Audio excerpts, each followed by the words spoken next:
Hello मेरे प्यारे student, आप लोग कैसे हो। मैं उम्मीद करती हूँ कि आप लोग अच्छे होंगे, स्वस्थ होंगे और मस्त होंगे। और अच्छे नॉलेज लेने के लिए आप लोग हमारे यूट्यूब चैनल पे आए हो, तो जल्दी से भाई और बहनों अपने दोस्तों के पास ये लिंक भेजो और बोलो कि उसे भी बायोलॉजी का क्लास करने के लिए। ठीक है, तो क्या आप लोग तैयार हैं? तो देखिए, हमने पिछले कक्षा में आप लोग को ऑब्जेक्टिव बताते हैं। बस कितना तारीख, आज 7 तारीख हो गया है। ठीक है, तो 9 तारीख तक ऑब्जेक्टिव ही चलेगा। उसके बाद आप अपने घर में अच्छे से तैयारी कीजिए। उसके बाद 10 तारीख से 12th start, new batch start होगा, तो अपने भाई और बहनों को जरा बता दीजिएगा। तो क्या आप लोग हमारे साथ हैं? बताइए। अच्छा, ठीक है, तो देखिए हमने फिर जितना ऑब्जेक्टिव कल बताए थे उसके आगे जानेंगे। ठीक है, तो सबसे पहले आप लोग डालिएगा ऑब्जेक्टिव। क्या डालना है? ऑब्जेक्टिव। तो अब जरा ये बताइएगा, क्या मेरी आवाज आपके पास जा रही है? बताइए भाई बहन। अब ठीक है, ठीक है, तो देखिए चलते हैं ऑब्जेक्टिव पे। ओके, तो सबसे पहला क्वेश्चन आप लोग डालिएगा। सबसे पहला क्वेश्चन लिखिएगा, नियंत्रण जीन को क्या कहा जाता है? नियंत्रण जीन को क्या कहा जाता है? तो बताइएगा भाई और बहनों, नियंत्रण जीन को क्या कहा जाता है? तो आंसर लिखिएगा आप लोग निरोधक जीन। क्या कहते हैं? तो लिखिएगा निरोधक जीन। निरोधक जीन। ठीक है, तो चलिए चलते हैं अगले क्वेश्चन पे। अगला क्वेश्चन लिखिएगा, डीएनए से प्रत्यक्ष रूप में। अगला क्वेश्चन लिखिएगा, डीएनए से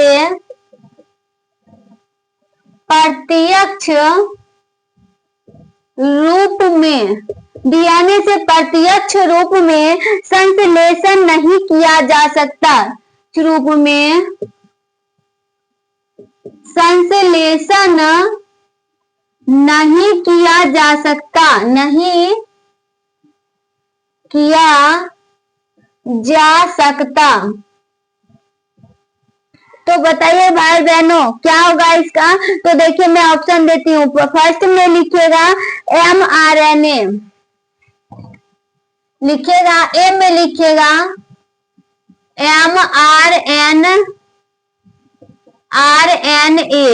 ठीक है, और बी में लिखिएगा tRNA, और सी में लिखिएगा RNA यानी स्मॉल RNA, स्मॉल RNA, ये सी में लिखना है। ठीक है, और डी में लिखना है प्रोटीन का। तो जरा बताइएगा इसका राइट आंसर क्या होगा?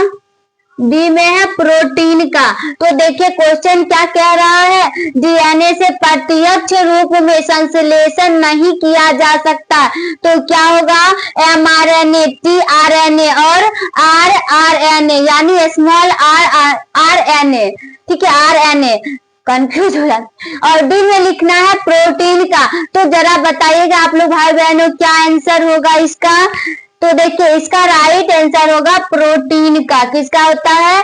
प्रोटीन का होता है। तो क्या आप लोग को क्लास में ही याद हो गया है?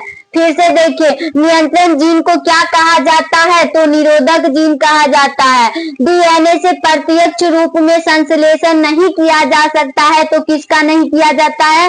प्रोटीन का नहीं किया जाता है। ठीक है, चलिए अगले क्वेश्चन पे चलते हैं।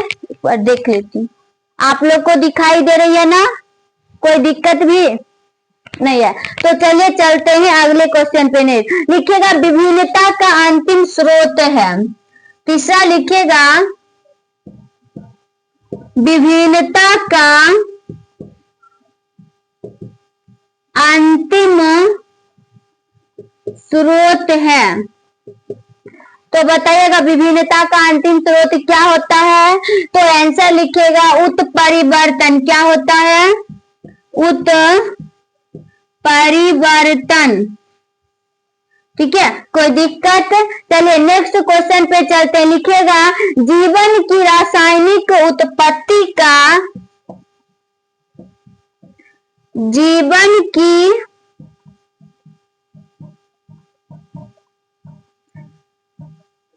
जीवन की रासायनिक उत्पत्ति का सिद्धांत उत्पत्ति रासायनिक का उत्पत्ति का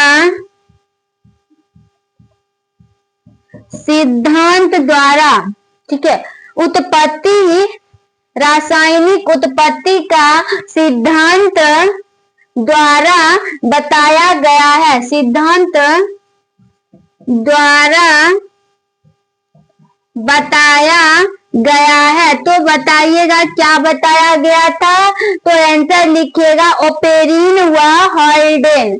क्या बताया गया था,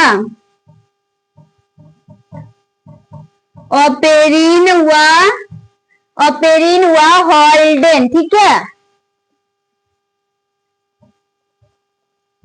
कोई दिक्कत यहाँ तक में? चलिए आप लोग यहाँ तक नोट कीजिए, फिर मैं आगे चलती हूँ नेक्स्ट क्वेश्चन पे, ठीक है।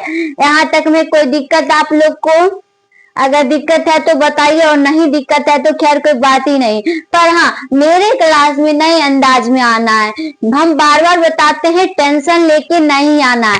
अगर जिन्हें भी टेंशन है घर का या किसी और चीज का, तो वो मैं कृपया करती हूँ कि आप लोग चले जाएं, ठीक है। और जिसे कोई टेंशन नहीं है वो अपना क्लास करे, ताकि एक बार में ही क्लास समझ में आ जाए आप लोगों को। आप लोग ऐसे हैं, टेंशन कुछ और चीज का लेके आते हैं और क्लास करने बैठते हो तो बोलते हो कि दीदी समझ में नहीं आ रहा है, ठीक है। तो देखिए, और ये देखिए कुछ बच्चे हैं जो अभी 12th के लिए स्टार्ट है, मतलब 12th वाले अभी 11th में ही और 12th पढ़ रहे, तो भाई उसे समझ में नहीं आएगा, ठीक है। तो जरा क्या कहता है, 10 तारीख से स्टार्ट है, ठीक है, तो उसमें आप जुड़िए तो आपको उसमें समझ आएगा। अरे ये चैप्टर खत्म हो चुका है, ये सिर्फ VVI बता रही हूँ, तो कैसे आप लोग को समझ में आएगा?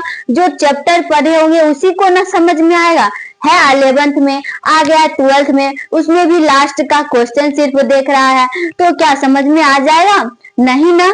तो ऐसा नहीं है। तो 10 तारीख से आपका न्यू बैच स्टार्ट है। अगर कोई 11th वाले बच्चा अभी देख रहे हो, 12th में जाने वाले हो, तो वो आप देखिए, वो आपको समझ में आएगा, क्योंकि वो 0 से हमें जाना है अंतिम तक, ठीक है। तो उसमें आपको अच्छे से समझ में आएगा। तो ऊपर मिटाऊं, चलते हैं क्वेश्चन पे, ठीक है। क्योंकि बहुत सारे ऐसे बच्चे हैं जो देख रहे हैं तो बोलते हैं समझ में नहीं आया। तो हमने उसे समझाया कि भाई अभी तू 11th में हो, तो 12th में जाएगा और 0 से पढ़ेगा तभी ना तुमको समझ में आएगा, ठीक है। तब वो समझे भाई लोग। चलिए अगले क्वेश्चन पे चलते हैं। लिखिएगा किसी रिप्टो वायरस में आनुवांशिक पदार्थ है, ठीक है। लिखिए आप लोग, किसी रिक्टो वायरस में आनुवांशिक पदार्थ है, आनुवांशिक पदार्थ है। तो बताइएगा, किसी रिक्टो वायरस में आनुवांशिक पदार्थ है तो किसका होता है? तो ये RNA का होता है, राइबो न्यूक्लिक एसिड, RNA, ठीक है। यहाँ तक में कोई दिक्कत है? चलिए चलते हैं अगले क्वेश्चन पे। लिखिएगा जीन किससे बना होता है? जीन किससे बना होता है? जीन किससे बना होता है? तो आंसर लिखिएगा पॉलीन्यूक्लियोटाइड्स, पॉलीन्यूक्लियोटाइड्स, ठीक है। इतना बड़ा नाम सुन के घबराहट भी हो रहा है, देखो हार्ट मत लाना, ठीक है। तो देखिए ये पढ़ने लिखने में सिर्फ बड़ा है, पढ़ने में बहुत इजी है, पॉलीन्यूक्लियोटाइड्स, ठीक है। कोई दिक्कत? यहाँ तक में कोई दिक्कत और नहीं है तो चलते हैं अगले क्वेश्चन पे। तो लिखिएगा, ये आप लोग लिख चुके हो ना, नीचे मिटा दो। चलिए नेक्स्ट क्वेश्चन पे चलते। DNA पॉलीमेरेज की खोज किसने की? अगला क्वेश्चन है डीएनए पॉलीमेरेज पॉलीमेरेज की खोज किसने की? तो बताइएगा डीएनए पॉलीमेरेज की खोज किसने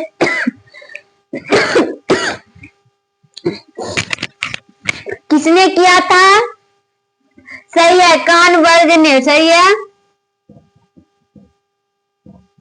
राइट आंसर, इसने ही किया था। तो याद रखिएगा आप लोग, डीएनए पॉलीमेरेज की खोज किसने किया था?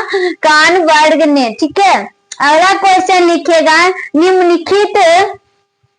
निम्नलिखित अणु पहला आनुवंशिक पदार्थ है। निम्नलिखित अणु में लिखिएगा,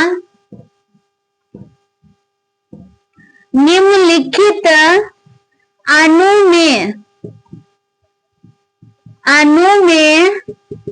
पहला आनुवंशिक, ठीक है, निम्नलिखित में पहला आनुवंशिक पदार्थ बना होता है। पदार्थ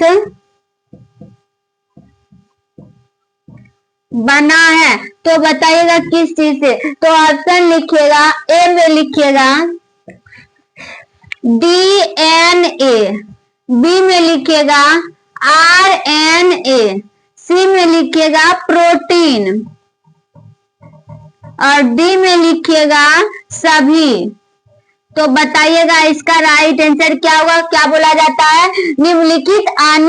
निम्नलिखित अणु में पहला आनुवंशिक पदार्थ बना होता है। तो किस चीज से बना होता है? तो सबसे पहला होता है आरएनए। क्या होता है? आरएनए। कोई दिक्कत यहाँ तक में? चलिए अगले क्वेश्चन पे चलते हैं। यहाँ तक में कोई दिक्कत बताओ भाई और बहनों, और नहीं कोई दिक्कत है तो चलिए अगले क्वेश्चन, नेक्स्ट क्वेश्चन जानते हैं।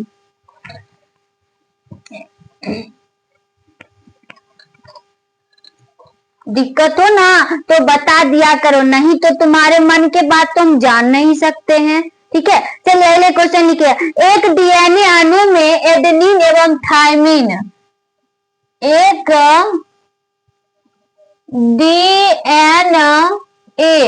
डीएनए अणु में एडेनिन एवं थायमिन, एडेनिन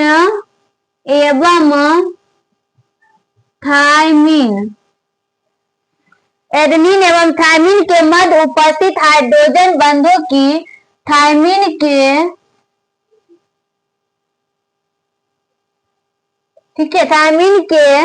मध्य उपस्थित हाइड्रोजन, थायमिन के मध्य, यहाँ मध्य है, ठीक है, उपस्थित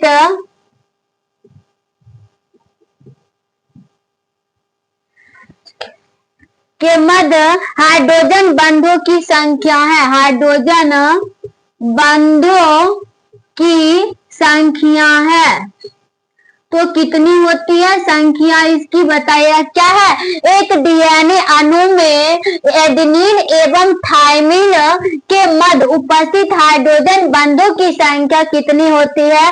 तो देखो इसकी संख्या 2 होती है। कैसे वो देख ली आप लोग। देखिए ये एक डीएनए है, ठीक है, हमने क्या बनाए? डीएनए बनाए, ठीक है। तो यहाँ क्या रहता है उपस्थित? एडेनिन, और क्या रहता है? यहाँ एडेनिन, और इधर रहता है थायमिन, ठीक है। क्या रहता है? एडेनिन, थायमिन, और यहाँ रहता है साइटोसिन, और यहाँ तिरपर रहता है, तो यहाँ होता है गुआनिन। तो समझ में आया? एडेनिन, यहाँ क्या बोल रहा है? एडेनिन एवं थायमिन। तो एडेनिन और डबल बॉन्ड क्या है? थायमिन। तो क्या होगा? 2 होता है, ठीक है। इसके मध्य उपस्थित हाइड्रोजन बंध कितना है? 2 है। अगर आपसे पूछे साइटोसिन या गुआनिन पूछे उसके बीच कितनी हाइड्रोजन संख्या होती है, तो उसके बीच 3 होता है, ठीक है। तो ये आप याद रखिएगा। यहाँ कितना हुआ? 2 हुआ हाइड्रोजन बंध, ठीक है। अगले क्वेश्चन जानते हैं। देख लेती हूँ आप लोग को दिखाई दे रही है, दिखाई दे रही है ना? कोई दिक्कत तो नहीं है? नहीं। चलिए अगला क्वेश्चन देखिएगा आप लोग। डीएनए फिंगरप्रिंट्स का क्या कार्य है? लिखिएगा डीएनए फिंगर, ठीक है, क्या लिखना है? डीएनए फिंगर प्रोटीन का क्या कार्य है? प्रोटीन का क्या, इसको मिटा दूं, क्या कार्य है? उसे आप लोग को फिगर याद रहेगा ना, तो इसका आंसर आप लोग को याद ही रहेगा। ठीक है, हमने पीछे बताए थे एडेनिन प्लस साइटोसिन और एडेनिन प्लस थायमिन और साइटोसिन प्लस गुआनिन, ऐसे बताए थे ना, बराबर क्या होता है। तो इसका ऑप्शन लिखिएगा डीएनए फिंगरप्रिंटिंग का क्या कार्य है? तो पहला लिखिएगा संतान के सही माता पिता की पहचान करना। संतान के सही, ठीक है, माता पिता का पहचान करना, ये ऑप्शन ए है। ठीक है, अगला लिखिएगा फॉरेंसिक विज्ञान द्वारा प्रयोगशाला में, बी में लिखिएगा, ठीक है, क्या लिखना है? फॉरेंसिक विज्ञान द्वारा प्रयोगशाला में विज्ञान द्वारा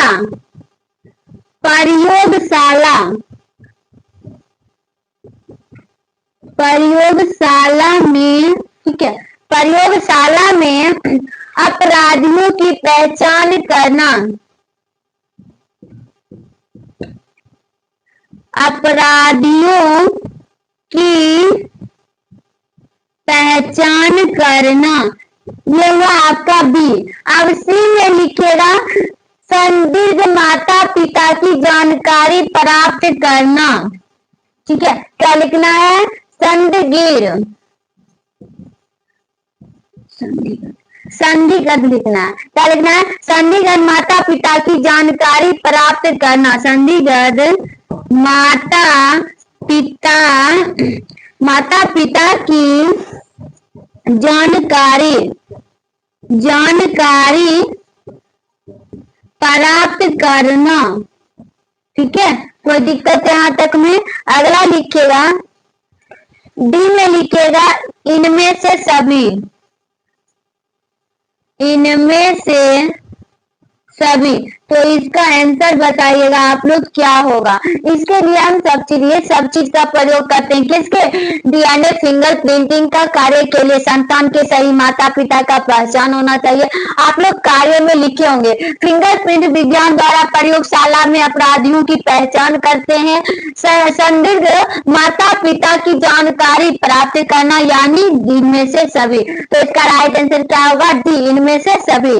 चलिए अगला क्वेश्चन देखते हैं।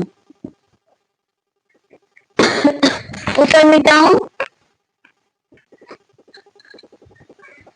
आप लोग जल्दी इसे नोट कीजिए।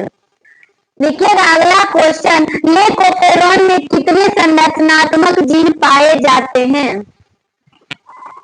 अगला लिखिएगा लेकोपेरॉन में कितने संरचनात्मक जीन पाए जाते हैं? तो बताइए लेकोपेरॉन में कितने संरचनात्मक जीन पाए जाते हैं? तो इसमें 3 पाए जाते हैं। कितने पाए जाते हैं? तो 3, इसके राइट आंसर। ठीक है, 3। ठीक है, कोई दिक्कत? चलिए नीचे मिटाऊं, आप लोग नोट कर चुके हो? मिटाऊं, बताइए। मिटा रही हूं। चलिए अगला लिखिएगा डीएनए के एक पूर्ण घुमाव में डीएनए के एक पूर्ण घुमाव में, ये आपको कल भी बताए थे, ठीक है, पर वो दूसरे थे। बी और क्या बताए थे, बी और क्या था, सी था। देखिए डीएनए बता रही हूँ, हाँ ठीक है, बी और डी ही था। लिखिएगा डी डीएनए के एक पूर्ण घुमाव में नाइट्रोजीनस के कितने पेयर्स होते हैं। घुमाव में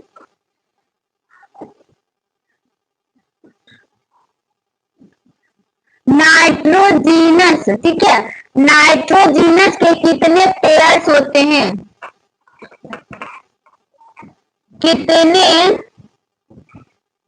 पेयर्स होते हैं, तो इसे याद रखिएगा, ठीक है। तो देखते हैं इसका, जैसे हमने कल बताए थे, जैसे देखिए हमने कल बताए थे डीएनए, तो इसमें कितना बताए थे, बताइए। बी डीएनए में कितना बताए थे, 10 बताए थे ना, बी डीएनए में 10 होते हैं। और बताए थे डी डीएनए में कितना बताए थे, 2 बताए थे ना, कितना बताए थे, 2 बताए थे, ठीक है, बताओ 2 बताए थे। डी डीएनए में हम बताए थे, जैसे देखिए डी डीएनए में 10 बताए तो 2, यानी डी डीएनए में कितना होगा, 12 होगा, ठीक है, कोई दिक्कत। तो इसका राइट आंसर क्या है, डी डीएनए के एक पूर्ण घुमाव में नाइट्रोजीनस के कितने पेयर्स होते हैं, तो इसमें 12 होगा, ठीक है। चलिए अगला क्वेश्चन निकलेगा, साइटोसिन एवं गुआनिन। देखिए सेम क्वेश्चन है वही, सिर्फ इसमें अलग है। हमने बोले थे ना कि आपसे अगर पूछे साइटोसिन और गुआनिन के बीच तो कितना होगा, 3 होगा, था ना 3। फिर से देखिए मैं बता रही हूँ तो अच्छे से देखिए, लिखेगा साइटोसिन गुआनोसिन के बीच, साइटोसिन एवं गुआनोसिन के बीच, इसे मिटा दूं, समझ में आया हो, तो इसे लिखेगा साइटोसिन एवं गुआनोसिन के बीच हाइड्रोजन बंधों की संख्या, गुआनोसिन के बीच हाइड्रोजन बंधों की संख्या, हाइड्रोजन बंधों की संख्या कितनी होती है, तो देखिए संख्या कितनी होती है लिख लीजिए। जैसे देखिए ये है डीएनए, ठीक है, फिर से देखिए ये हुआ डीएनए, ठीक है, हमने बताया था यहाँ होता है एडेनिन और डबल हाइड्रोजन, और यहाँ होता है साइटोसिन, ठीक है, सॉरी साइटोसिन में यहाँ हमने क्या बताए थे, बताओ यहाँ क्या बताए थे, एडेनिन और प्लस थायमीन, तो यहाँ होता है थायमीन।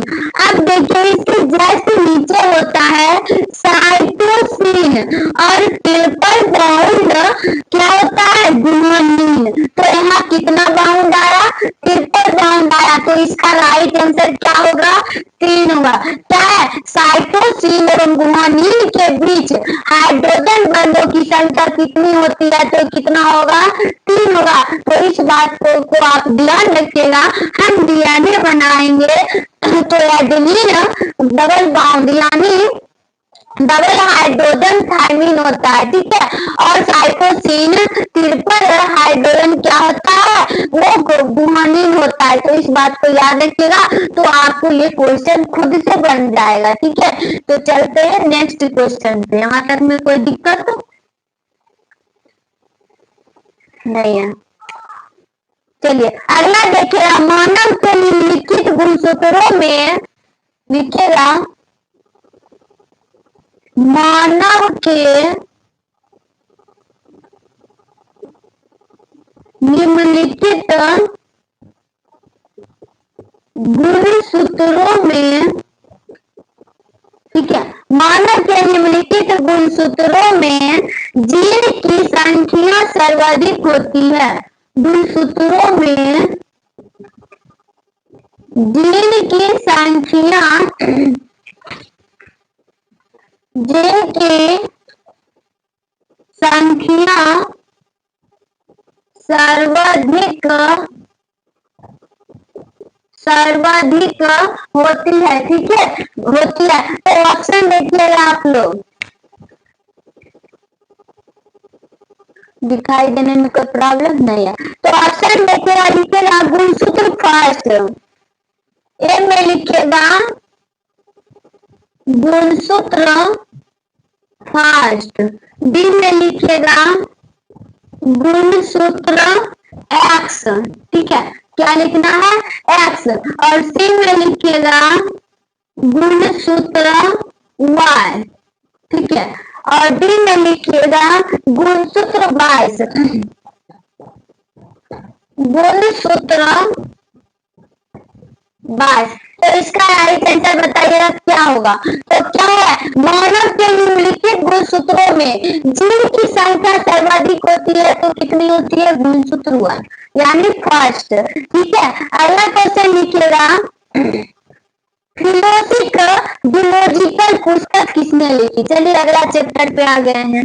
ये चैप्टर कल जितना ऑब्जेक्टिव था और आज ऑब्जेक्टिव मिला के एक चैप्टर का था, यानी 6 चैप्टर का। अब हम लोग आ चुके हैं 7 चैप्टर। तो इसका पहला क्वेश्चन है, फिलोसोफिक जूलॉजिकल पुस्तक किसने लिखी। फिलोसिक, ठीक है, क्या लिखना है, फिलोसोफिक, फिलोसोफिक ये होता है, हाँ, फिलोसोफिक पुस्तक होता है। क्या होता है, फिलोसोफिक, ये होता है ना, फिलोसोफिक जूलॉजिकल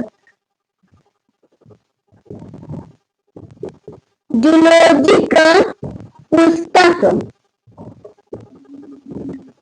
फिलोसोफिक जूलॉजिकल पुस्तक,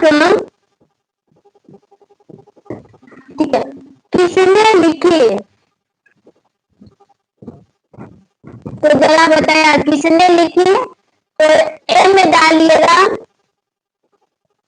लेमार्क, क्या होता है, देखिए इसका क्या है, फिलोसोफी जूलॉजिकल पुस्तक किसने लिखी। इसका आंसर दीजिएगा आप लोग, जल्दी से बताइएगा, क्या है, लेमार्क। इसका आंसर आप लोग ढूंढ के लाइएगा, क्योंकि मैं क्लास में बताई हूँ आप लोग को। दूसरा है मेंडल, बी में लिखना है मेंडल, ठीक है, और सी में लिखना है डार्विन, सी में,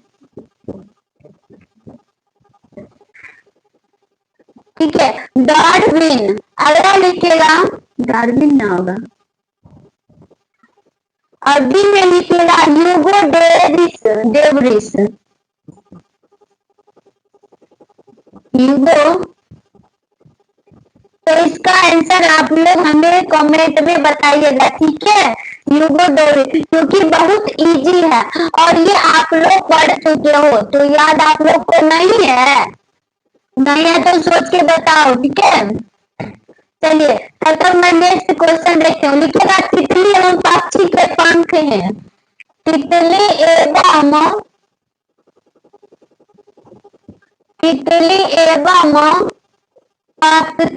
के पंख हैं। तो बताइए तितली एवं पक्षी के पंख हैं, क्या है, समवृत्ति अंग। ये क्या होता है, एक समवृत्ति अंग होता है, समवृत्ति अंग, ठीक है, तो दिक्कत। अगला लिखिएगा सर्वाधिक कपाल क्षमता होती है, क्या लिखना है, सर्वाधिक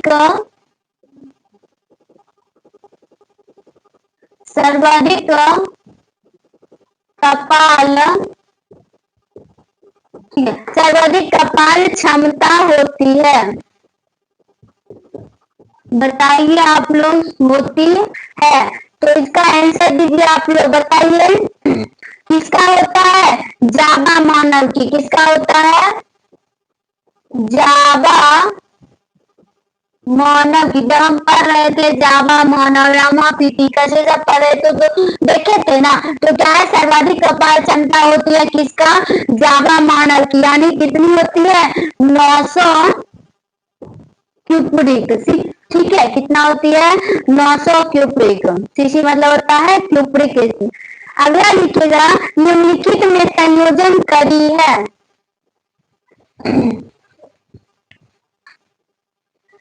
अगला लिखिएगा, निम्नलिखित में संयोजन करी है।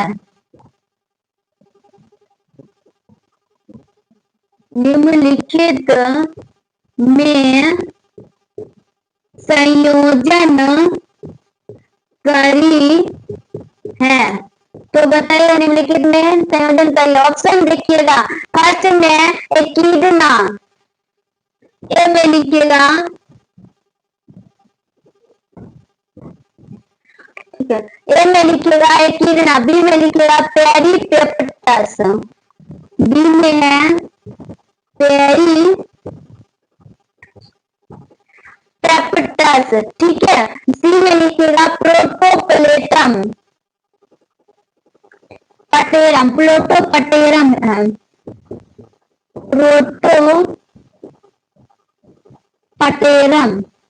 ठीक है, कोई दिक्कत, प्रोटोपटेरम। डी में लिखिएगा इनमें से सभी, तो बताइएगा इसका राइट आंसर इनमें से सभी। ये आपको तो पता नहीं हो, आप लोग को पता है, और नहीं पता है तो देख लीजिए। क्या निम्नलिखित में से संयोजन करी है, तो किसका होता है, एकिडना का होता है, पेरीपेप्टस का होता है, प्रोटोप्लेटेरम का होता है, तो क्या होगा राइट आंसर इनमें से सभी, ठीक है, कोई दिक्कत।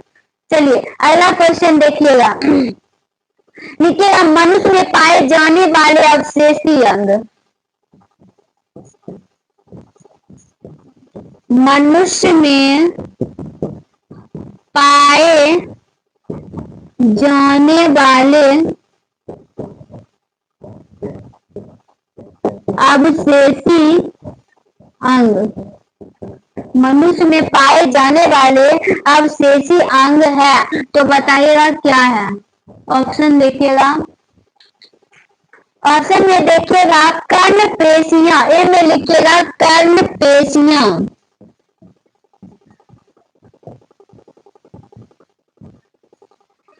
कर्ण पेशियां, बी में लिखिएगा उदर पेशियां, उदर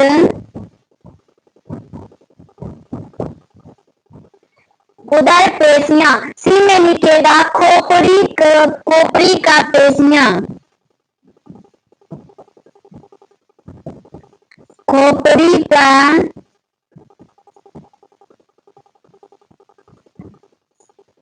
पेशियां, डी में लिखिएगा इनमें से सभी, तो बताइएगा क्या होगा, इनमें से सभी।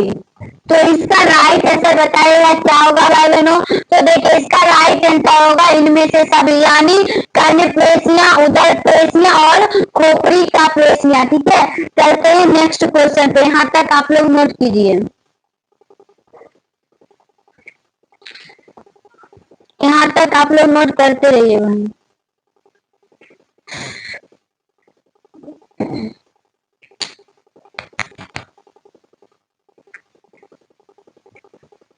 चलिए अगले क्वेश्चन पे,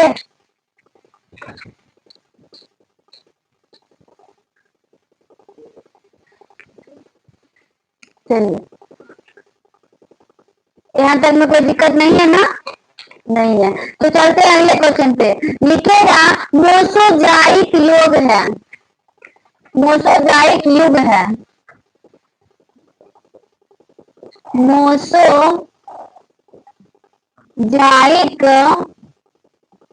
युग है, तो बताइएगा क्या है, मोसोजोइक युग है, जोइक होगा, जोइक युग है, तो किसका है, सरीसृपों का, सरीसृपों का, ठीक है, कोई दिक्कत यहाँ तक में, कोई दिक्कत। अगला लिखेगा पूर्व वातावरण में उपस्थित था। पूर्व वातावरण में उपस्थित था। तो बताइएगा पूर्व वातावरण में उपस्थित था, क्या था? ऑप्शन देखिए मीथेन, जल में हाइड्रोजन, ए में लिखेगा मीथेन, डी में लिखेगा जल में हाइड्रोजन, जल में हाइड्रोजन, ठीक है।